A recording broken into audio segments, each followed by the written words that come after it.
It seems that in India, since the Nirbhaya case in 2012, the safety of women in public places has not improved enough, despite the heightened punishments that came as a result. According to the media reports on Tuesday morning in Delhi, the 19-year-old woman who was raped by a group of 4 men in Uttar Pradesh's Hathras district a couple of weeks ago passed away. In addition to having multiple fractures and a slashed tongue, the woman's attackers had also attempted to strangle her to death in the horrifying attack. The incident has caused public outrage in the country, and many are citing the ugly caste dynamics that are often discussed by various Indian and international media outlets in such types of crimes. It seems that India still has a long way to go as far as the protection of its most vulnerable and marginalized people is concerned. Indeed, it is a very painful moment. But once again, this also raises the question, how do we stop rapes? People say that tough laws are necessary for change, but without an element of doubt, there has to be more efficiency and effectiveness with the prosecution.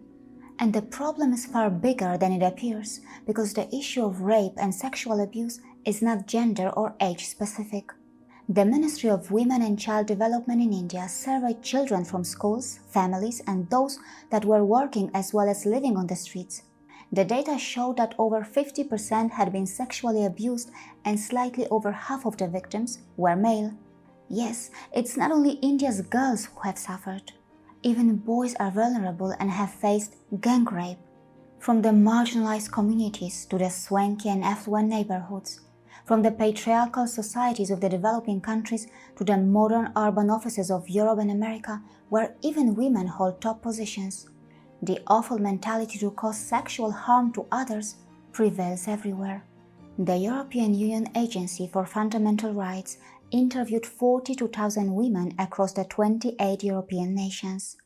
Joanna Goody, the lead researcher on the Violence Against Women survey, stated, "What did surprise me a bit was the fact that 75% of women in top management and professional positions said that they have been victims of sexual harassment.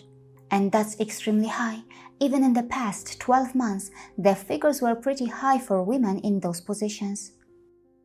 Collecting and analyzing more data, learning from the experiences and failures of other nations, and properly understanding and studying the human behavior that leads to such heinous crimes from a global perspective should open more doors to finding effective solutions to fix this problem. Shaming or stereotyping entire communities, people, or countries can actually lead to more hatred. That is why we should fight against the mentality that causes these heinous crimes. We should fight against the mentality that encourages people to dominate and hurt others or exploit those who are weaker than them. Let us not forget that before a crime is actually committed, it probably gets repeated in the mind of the criminal multiple times. And that is why, without healing psychologically damaged minds, we cannot heal our societies. How we raise our children and what emotions and experiences our societies are exposed to eventually reflects in our behaviors. I request you to go through these 2 episodes. The problem is definitely far deeper than it appears.